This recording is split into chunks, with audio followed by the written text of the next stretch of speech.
Real estate தொழில் எந்த number வைக்க வேண்டும்?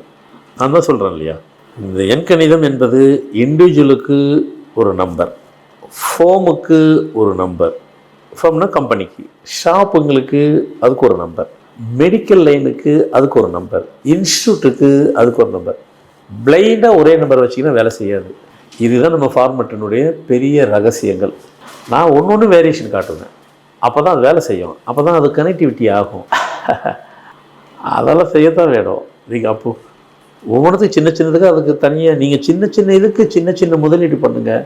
சின்ன முதலீடு அது உங்களுக்கு வந்து என்ன சொல்கிறது, அது பூம் பண்ணிடும், மிக விசாலமாக கொடுத்துரும். ரியல் எஸ்டேட்டுங்கிறதுல நிறைய இருக்குது.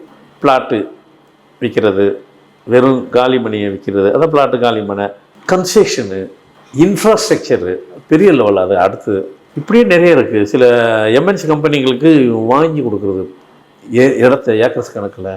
ரியல் எஸ்டேட்டு உண்மையை ஒரு படியில் நம்ம போய் மேலே போய் சொல்லணும் அப்படின்னா, ஒரு நாடு சுபிட்சமாக பணம் எக்கனாமிக்கில் பெரிய லெவலில் டர்ன் ஓவர் ஆகுது, அந்த நாடு செழிப்பாக இருக்குது அப்படின்னு சொன்னால் ரியல் எஸ்டேட் மட்டும் அந்த நாட்டில் அங்கீகாரம் கொடுக்கணும்.